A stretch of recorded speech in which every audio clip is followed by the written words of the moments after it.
BBY, des initiales devenues célèbres pour Béchir Ben Yahmed, le fondateur de Jeune Afrique, nous a quittés en mai dernier. Il avait 93 ans et nous livre à titre posthume ses mémoires. J'assume aux éditions du Rocher, fruit des mémoires que vous avez recueillies, des interviews que vous avez réalisées pendant 4 ans. Ziad Limam, bonsoir. Bonsoir.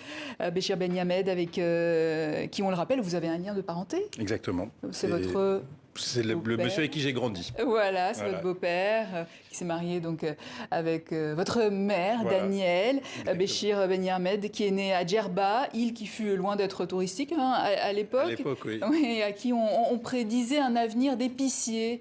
Voilà, parce qu'en fait, dans ces familles djerbiennes, les garçons prenaient chacun une direction. Hein. C'est un peu comme l'époque moyenâgeuse et Renaissance en France. Il y en a un qui allait à l'église vers le clergé, il y en a un qui allait à l'école coranique, il y en a un qui allait faire épicier. Et puis, quand même, on essayait de voir s'il n'y avait pas un pharmacien. Etc. Donc, Béchir est parti faire des études d'abord à Tunis, au fameux collège Sadiki, qui était le collège de l'émancipation tunisienne et qui a d'ailleurs été le creuset de toute une génération de militants de l'indépendance qui allait être formé à Sadiki, puis à HEC en France, à Paris, au tout début des années 50. Béchir Ben Yahmed qui a finalement traversé presque un siècle comme grand témoin et haut conscience de l'ère postcoloniale. Ce sont les mots d'Emmanuel Macron pour le décrire. Et oui, parce que le magazine Jeune Afrique est né dans les années 60, au lendemain des indépendances. C'était le défi du panafricanisme. Alors, je pense que Jeune Afrique, ça a été une succession d'intuitions.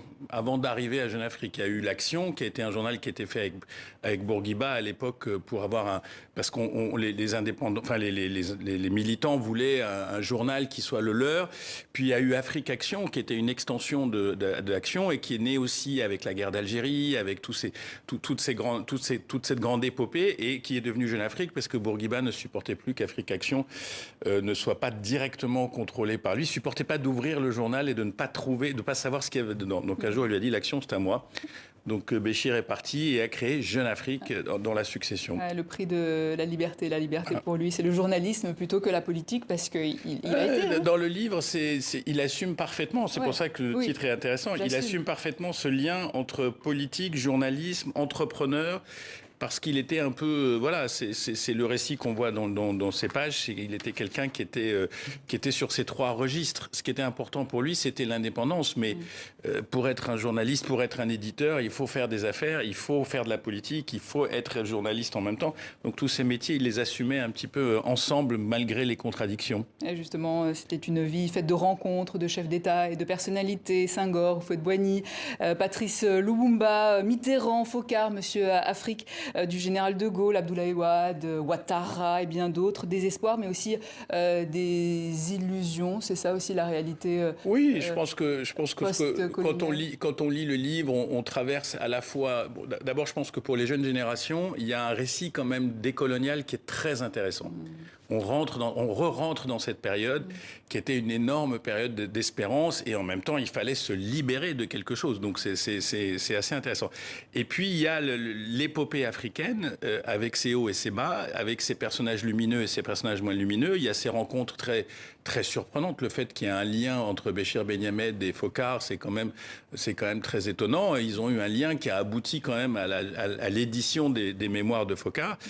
Il y a des personnages clés comme Alassane Ouattara, comme Senghor, comme Bourguiba, comme Ben Ali. Il y a le récit de la relation qu'il a eue avec Ben Ali. Donc je pense que c'est vraiment c'est un récit assez transparent, probablement ambigu, on n'en sait rien, c'est son texte, probablement avec des zones d'ombre, mais qui est un vrai récit de toute cette épopée d'éditeurs, d'entrepreneurs de presse et de journalistes. Justement, en parlant de zones d'ombre, Ben Yahmed a souvent été accusé de faire des publi-reportages financés par des autocrates africains. Comment vivait-il cela? Je pense que pour l'avoir aussi vécu de l'intérieur et pour le vivre très sincèrement aujourd'hui dans mes autres activités, enfin dans Afrique Magazine, c'est une question d'équilibre en fait. Il n'y avait pas de raison particulière de ne pas faire de publi.